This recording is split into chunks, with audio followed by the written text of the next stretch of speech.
But the cast of ER has concocted a surefire cure-all. They goof off. It's kind of, you know, chaos. Oh, wait, except for the love that... And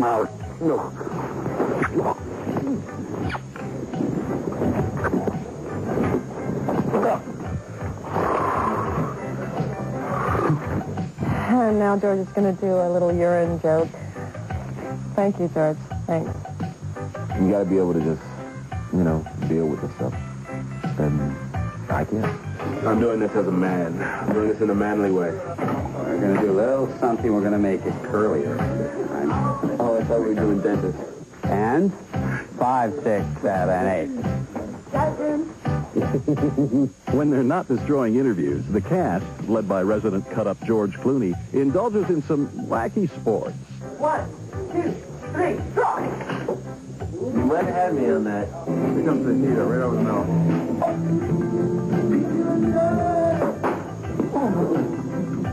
Looks like about 9 irons, straight up the middle. Oh, it's with... Oh, dear, that doesn't bode well at all. George, the other day, had one of the phones that we use here in the administration area, and he was holding it into his ear, and he said, "Abe, you want to play phone with me?" And I said, "Sure, George." And I picked up another phone, and he was like, "Abe, And I said, "Yes." And he said, "Does your ear feel slimy?" And I pulled away, and the phone receiver was filled with Vaseline. So, thank you, George. You know, we're all goofballs. I mean, Eric, everybody is fun, and Noah will sometimes take over for George in a way, you know. But we all goof around. I think when you're doing a show that is this serious, if you don't have a sense of humor, you're dead. I don't believe in that star attitude BS kind of thing. It's just like, you know, you work somewhere, get along with people, because this is a job where personalities are very important. Getting along on ER is job 1. Some places, some sets you work, there's a real gradation, you know, a pecking order, real specific pecking order. And here, everybody, I would say, is a lot more family-like. The cool, calm leader of ER's combustible staff is Dr. Mark Green, played by film vet Anthony Edwards. I really like how smart he is. I wish I was that smart. I wish I had that ability to be able to diagnose medically and take care of people the way he does. Edwards, whose acting roles range from bumbling nerd to leading man, finds episodic television rigorous but rewarding. When you do film, things get, you know, you do publicity and then the film comes out and you don't keep making that film. I mean, this is, what's strange about this is we're still making the shows and the show's still changing and growing and it's all kind of happening together. And if you're going to commit this amount of time and this amount of energy, it's got to be something you love. A lot of actors, when you watch them, you can tell there's nothing going on behind the eyes. That's never been true of Anthony Edwards. That applies to the whole cast of ER, who, despite the back-breaking schedule, will turn out a quality-hour drama in just 8 short days. It's not necessarily about, like, the light at the end of the tunnel. I don't necessarily see it that way.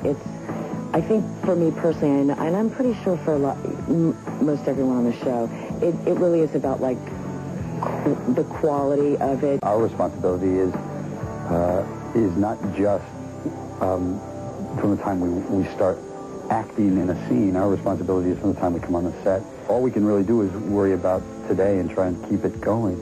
Ready, and action! As the shooting continues, so will our behind-the-scenes look. That means additional doses of George Clooney, of course, and more. Stick around. When we come back, I will give you a tour of this incredible set. And I think we'll hook George up to this. I wonder where this hooks into. Well, we'll figure it out. Stick around. It's one of the first things you do is you need to see how much, you know, where a person's gas level in the blood is, and oxygen level, all of this stuff. You need to do that right away. So you'll hear that a lot. Go to the refrigerator. Okay, good. Welcome back to E's behind-the-scenes look at ER. How about that? How's that? My baloney has a... What'd you buy? Oh, I haven't even left yet. What happened? There's too many patients, not enough residents. It's day 3 in the ER shooting schedule, and the action continues to chug along. But not every member of the cast is hurrying through the hallways. Today, my schedule is In at 10, shot at 12:30, a small scene. It was done at 1. And now I wait around until 5. Now, of course, if I had opted to live closer to the studio, I could go home right now. But I live in Venice, so I can't go home right now. Instead, Margulies showed us around her home away from home. I promised you a set tour. Now we're going to do it. You're entering in through the ambulance area. Radiology is in here. Now we come into the nurse's station. This is where I hang out a lot. As ER's head nurse, Margulies has pretty much taken up residence at the nurse's station. But had her character stuck to the original plot line, she would be spending time in a different setting, perhaps even a different series. Originally, I was hired as a guest star for a 2-hour pilot who comes in, does her stuff, and then commits suicide and dies. So that's what I did. I then went back to New York, went home. And then the day I got home, they said, actually, change of plan. Hathaway lives. So I came back. Back on the set, Margulies continues the tour. This is trauma room number 1. This is when you hear us go, charge, and we bring someone back to life. It's called a crash cart. Like if we hooked this up and plugged it in,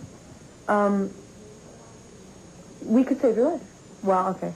We couldn't save your life, but someone who knew how to use the machine could absolutely save your life. And there are plenty of people who know how to use a crash cart on the ER set. We always try to put in at least 2 real nurses, because they know what they're doing. They've done it before. It's like everyday work to them, and it gives an authenticity to the scene. It's so easy to tell them to do something, and they just know what to do. You don't have to explain, this is a syringe, and this is sharp, so don't hurt yourself or anything like that. They just know what to do. The cast also appreciates having expert advice at their elbows. It's great to have somebody right next to you that if they're working on something else, you can turn and say, would you do it like this or like this? And you also get a sense of who emergency nurses are as people. It's a very specific kind of person. And to get to know those people on a daily basis is really important. It's my part. It's my part. And she'll cry if she wants to. Cry if she wants to. Cry if she wants to. You would cry too if it happened to you. Give her 5 Haldol. Drugs like Haldol have their own special place on the ER set. This is the medicine cabinet. This is where you get your drugs. Now we're going to move into the suture room. Suture room is where people get sewn. Sutured. Not my favorite color-coordinated room. But everything is real that you see.